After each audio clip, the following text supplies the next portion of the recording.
ఎప్పుడు చూడని విధంగా దుర్వినియోగం అయిపోయిన పరిస్థితులు మొట్టమొదటిసారిగా చూస్తూ ఉన్నాం. ఇవన్నీ కూడా ఈరోజు మనకు కనిపిస్తూ ఉన్నాయి. మరోవైపున పాలన ఎలా సాగుతూ ఉందని ఒకసారి చూస్తే పాలనలో ప్రతి ఇంట్లో కూడా ఈరోజు చర్చనీయాంశంగానే ఉంది. ప్రతి ఇంట్లో కూడా ఈరోజు చర్చ జరుగుతూ ఉంది.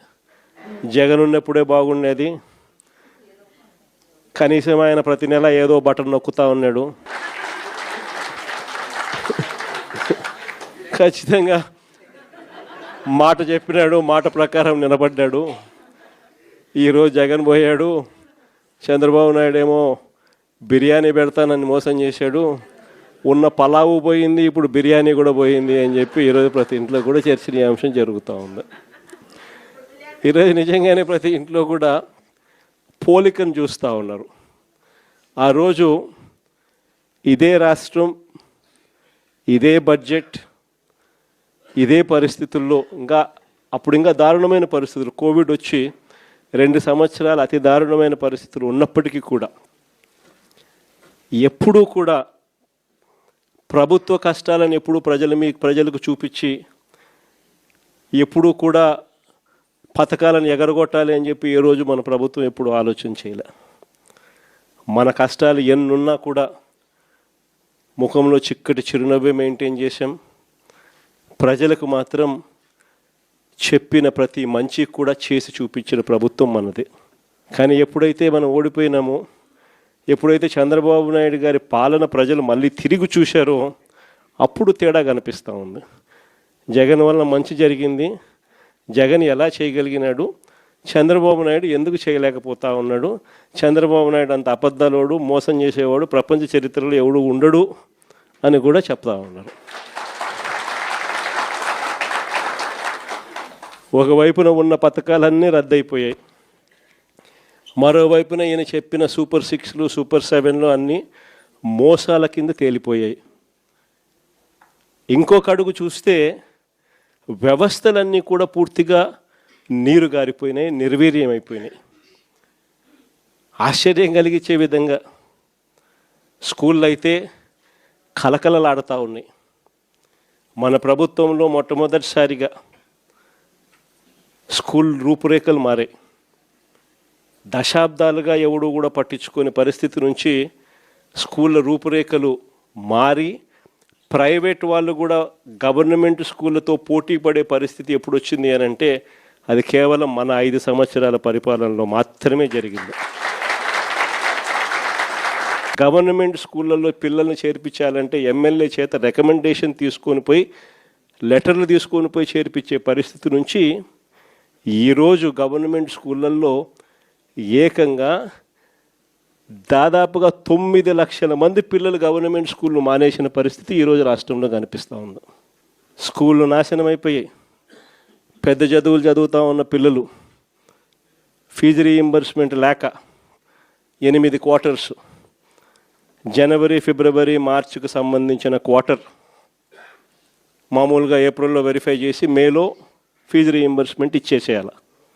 ఒక క్వార్టర్ అయిపోతూనే, ఒక త్రైమాసికం అయిపోతూనే ఆ త్రైమాసికానికి సంబంధించి మన ప్రభుత్వ హయాంలో నెక్స్ట్ త్రైమాసికంలో పాత త్రైమాసికానికి సంబంధించిన డబ్బులు ఆ తల్లుల ఖాతాల్లోకి డబ్బులు పడేటివి వెరిఫికేషన్ కంప్లీట్ చేసుకుని. జనవరి, ఫిబ్రవరి, మార్చికి సంబంధించిన త్రైమాసికం ఆ క్వార్టర్ నుంచి ఎలక్షన్ కోడ్ మార్చి 16వ తారీఖు ఎలక్షన్ కోడ్ వచ్చింది, అక్కడ ఆగిపోయింది. అంతే, అక్కడ నుంచి ఈ నిన్న డిసెంబర్కు ఏకంగా 8 క్వార్టర్స్. ఒక్కొక్క క్వార్టర్కు పిల్లలకు ఫీజు రీయింబర్స్మెంట్ కింద 700 కోట్లు ఒక్కొక్క క్వార్టర్కు త్రైమాసికానికి డబ్బులు ఇవ్వాల్సి వస్తే 8 క్వార్టర్స్ అంటే 8 × 7 5,600 కోట్లకు గాను కేవలం 700 కోట్లు ఇచ్చినారు. 4,900 కోట్లు బకాయి. వసతి దీవెన కింద ప్రతి జనవరిలో 1,100 కోట్లు పిల్లలకు బోర్డింగ్ అండ్ లాడ్జింగ్ ఖర్చుల కోసం, ఇంజనీరింగ్ చదివే పిల్లలకు, ఇటువంటి చదువులకు డిగ్రీ చదివే పిల్లలకు ప్రతి సంవత్సరం ఇంజనీరింగ్ చదివే పిల్లలకైతే 20,000, పాలిటెక్నిక్ చదివే పిల్లలకు 15,000, ఐటీఐ చదివే పిల్లలకు 10,000. ఇలా ప్రతి సంవత్సరం కూడా క్రమం తప్పకుండా ఏప్రిల్ మాసంలో ప్రతి సంవత్సరంలో 1,100 కోట్లు మన ప్రభుత్వం జమ చేసేది. ఈ ప్రభుత్వం వచ్చింది ఏప్రిల్ 2024, ఏప్రిల్ 2025 2,200 కోట్లు బకాయిలు. ఈరోజు పిల్లలు చదువులు మానేసి ఫీజులు కట్టలేక పిల్లలు చదువులు మానేస్తూ ఉన్న పరిస్థితులు, తల్లిదండ్రులు ఇబ్బందులు పడుతూ ఉన్న పరిస్థితులు, చదువుల రంగం పూర్తిగా నాశనం అయిపోయి ఆంధ్ర రాష్ట్రంలో చదవాలి అని అంటే అప్పుల పాలయ్యే పరిస్థితిలోకి ఈరోజు రాష్ట్రంలో మన పిల్లలు కనపడతా ఉన్నారు. వైద్య రంగం గురించి నేను చెప్పాల్సిన పనుల ఆరోగ్యశ్రీ అనేది తెరమరుగైపోయింది. ఏకంగా నెలకు 300 కోట్ల రూపాయలు ఖర్చు అవుతుంది ఆ పథకానికి. ప్రతి పేదవాడికి, ప్రతి మధ్యతరగతి వారికి ఏకంగా 25 లక్షల దాకా ఉచితంగా పేదవాడికి వైద్యం అందించే పరిస్థితి మన ప్రభుత్వం. 3,300 ప్రొసీజర్లకు విస్తరించి 25 లక్షల దాకా ఉచితంగా పేదవాడికి వైద్యం అందిస్తూ, పేద మధ్యతరగతి వారికి వైద్యం అందిస్తూ మన ప్రభుత్వ హయాంలో ఆరోగ్యశ్రీని నాన్న ఈ లెవెల్లోకి తీసుకొస్తే మనం ఈ లెవెల్లోకి తీసుకుని పోయి నడిపించినాం. ఈ రోజుకి దాదాపుగా 20 నెలలు ఇంటూ 300 కోట్లు అంటే దాదాపుగా 6,000 కోట్లు. ఈ రోజుకి కూడా బకాయిలు ఎంత ఉన్నాయనంటే 4,000 కోట్లు పైచులకు ఈ రోజుకి కూడా బకాయిలు. నెట్వర్క్ హాస్పిటల్ బోర్డులు తిప్పేసాయి, పేషెంట్లను మేము చూడము అని చెప్పేస్తూ ఉన్నారు. ఈరోజు ఆరోగ్యశ్రీ అనేది హాస్పిటల్లో కనపడని పరిస్థితుల్లోకి చంద్రబాబు నాయుడు ప్రభుత్వంలో జరుగుతూ ఉంది. 104, 108 మన ప్రభుత్వ హయాంలో కోవిడ్ టైంలో కూడా ఫ్లాగ్ చేసి 104, 108 వెహికల్ మొత్తం పంపించి కొత్త వెహికల్స్ తీసుకొని వచ్చి ప్రతి మండలానికి పంపించిన కార్యక్రమం మందైతే ఇప్పుడు ఆ వెహికల్స్ అన్నీ కూడా పడకేసినాయి. తెలుగుదేశం పార్టీకి సంబంధించిన డాక్టర్ల వింగ్ హెడ్ అంటే ఎవడో కేవలం 5 కోట్ల రూపాయలు కూడా లేనోడు 104, 108 వాహనాలు కాంట్రాక్ట్ ఇచ్చినారు. పూర్తిగా బండ్లన్నీ పడుకున్నాయి, స్కాములు చేసినారు. పూర్తిగా బండ్లు రాక ఈరోజు 104, 108 ఫోన్ చేస్తే 2 గంటల తర్వాత వస్తామని చెప్తున్నారు. 108కి ఫోన్ చేస్తే ఆరోగ్యశ్రీ అనేది పూర్తిగా పడకేసింది. వైద్యం అన్నది పేదవాడికి అందకుండా పోయే పరిస్థితిలోకి వచ్చింది.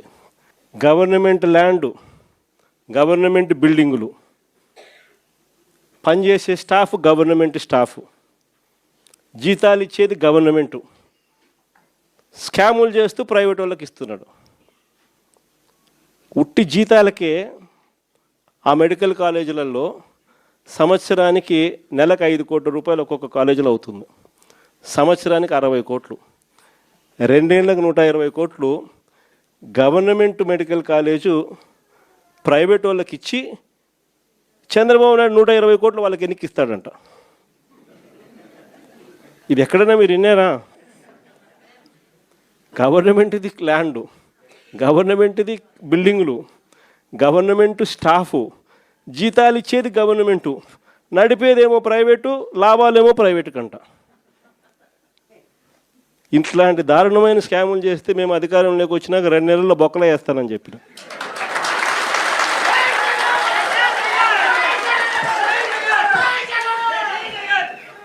మనం ఎప్పుడైతే ఆ మాట చెప్పినామో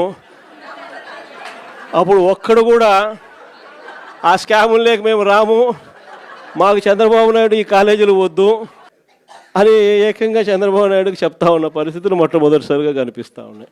ఇంకా వ్యవసాయం గురించి నేను చెప్పాల్సిన పనుల, ఏ పంటకు గిట్టుబాటు ధరలు రావడంలా, ఎక్కడ చూసినా దళారీ వ్యవస్థ, చివరికి ఎరువులు కూడా బ్లాక్లో కొనుక్కోవాల్సిన పరిస్థితిలోకి మొట్టమొదటిసారిగా రాష్ట్రంలో చూస్తూ ఉన్నాం. మన ప్రభుత్వ హయాంలో ఉన్న ఆర్బీకేలు ఈ పొద్దు తెరమరుగైనాయి. మన ప్రభుత్వం హయాంలో ఉన్న ఈ క్రాప్ వ్యవస్థ ఈరోజు నీరు గారిపోయింది. మన ప్రభుత్వ హయాంలో ఉచిత పంటల బీమా ఈరోజు కనపడకుండా పోయింది. మన ప్రభుత్వ హయాంలో ఉన్న సీజన్ ముగిసేలోగానే సీజన్లో జరిగిన నష్టాన్ని మళ్ళీ తిరిగి రైతులకు ఇస్తున్న ఇన్పుట్ సబ్సిడీ ఈరోజు కనపడకుండా తెరమరుగైపోయింది.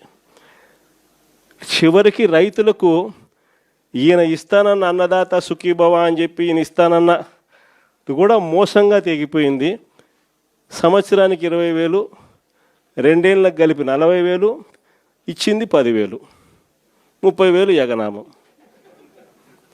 రైతుల పరిస్థితి ఈరోజు ఎందుకురా నాయనా చంద్రబాబుని తెచ్చుకున్నాము అనే పరిస్థితిలో ఈరోజు రైతులు బాధపడతా ఉన్నారు.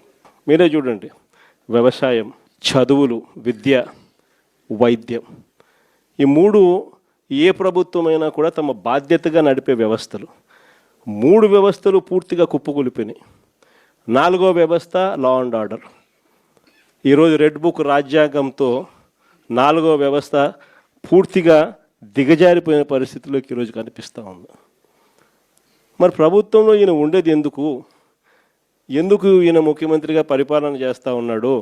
అందరికీ అన్ని ప్రైవేట్ అనేసరికి ఆ ముఖ్యమంత్రి కుర్చీ కూడా ప్రైవేట్కి ఇచ్చేయచ్చు కదా. ఎందుకు అన్ని ప్రైవేట్ అనేటట్టుగా అయితే ఈయనకి ఎందుకు ఓటు వేయాలా? ఈయన ఏం చేయడానికి అని చెప్పి అక్కడ ఉన్నాడు. ఇలాంటి పరిస్థితుల్లో ఎవరైనా ప్రజలు ప్రశ్నిస్తే చంద్రబాబు నాయుడు గారికి అసహనం, వాళ్ళ మీద కేసులు పెట్టడము, వాళ్ళ మీద తనకున్న కోపాన్ని చూపించడము, ఇవన్నీ కూడా జరుగుతూ ఉన్నాయి. ఇలాంటి పరిస్థితుల మధ్య నిజంగా వైఎస్ఆర్ కాంగ్రెస్ పార్టీ ప్రజలకు తోడుగా నిలబడే కార్యక్రమం చేస్తూ ఉంది. ప్రజలకు ఏ కష్టం వచ్చినా, అక్క చెల్లెమ్మలకు ఏ కష్టం వచ్చినా, రైతన్నలకు ఏ కష్టం వచ్చినా, పిల్లలకి ఏ కష్టం వచ్చినా కూడా వాళ్ళందరి తరపున జెండా పట్టుకొని పోరాటం చేస్తూ ఉన్న పార్టీ ఒక్క వైఎస్ఆర్ కాంగ్రెస్ పార్టీ మాత్రమే. మిమ్మల్ని అందరినీ కూడా ప్రోత్సహిస్తూ జేపీకి కూడా మీ అందరి సహాయ సహకారాలు కావాలి. అందుకనే జేపీని కూడా తీసుకొని వచ్చి బాధ్యతలు అప్పచెప్పినాం. జేపీకి కూడా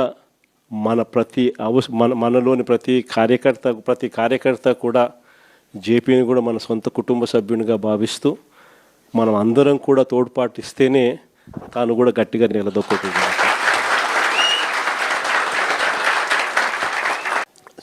చూస్తా కన్ను మూసుకుని కన్ను తెరిచేసరికి దాదాపుగా 2 సంవత్సరాలు కన్ను మూసుకుంటూ అయిపోయింది. మొత్తానికి 5 బడ్జెట్లు ప్రవేశపెట్టే అవకాశం రాష్ట్ర ప్రభుత్వానికి ఉంటుంది. అందులో 2 అయిపోయినాయి. 3వది ఇప్పుడు ఫిబ్రవరి చివరిలోనో మార్చిలోనో 3వ బడ్జెట్ ప్రవేశపెడతారు. దాని తర్వాత ఇంకా మిగిలి ఉండేది 2. ఇక్కడ నుంచి ఒక 3 సంవత్సరాలు. ఆ 3 సంవత్సరాల్లో 1.5 సంవత్సరం పోతే దాని తర్వాత నా పాదయాత్ర కూడా స్టార్ట్ అయిపోతుంది.